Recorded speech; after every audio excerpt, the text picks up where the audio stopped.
Jung's most dangerous discovery wasn't about mental illness. It was about people who see everything others miss, and why this ability destroys them.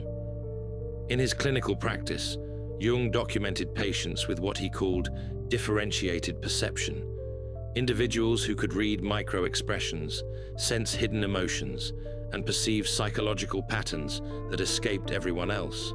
They saw through social masks, detected lies instantly, and felt the unconscious tensions in every room. Jung called this discovery dangerous because these people consistently ended up isolated, exhausted, and unable to maintain normal relationships.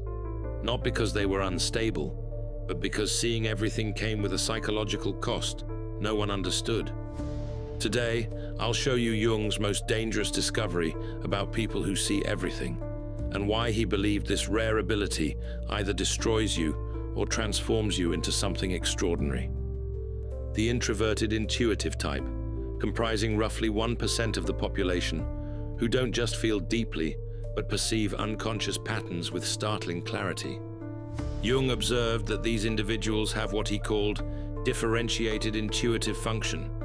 Their brains process not just obvious social cues, but unconscious emotional states, repressed content, and psychological patterns that others cannot detect.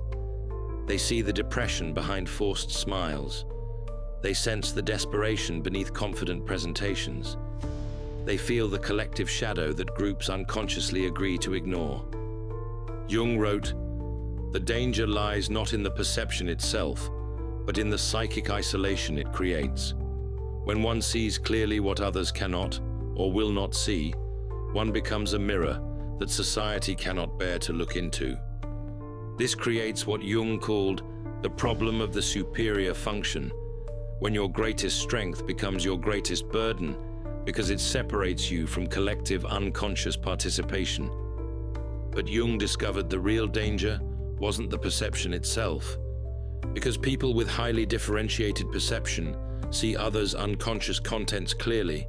Therefore, they become targets for what Jung extensively documented as shadow projection, where people unconsciously attack them for reflecting what they refuse to acknowledge in themselves.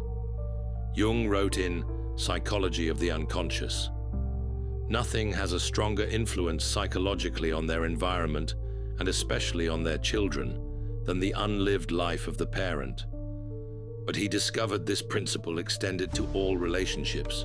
When someone's shadow is reflected back through another person's clear perception, the unconscious mind has two choices: integrate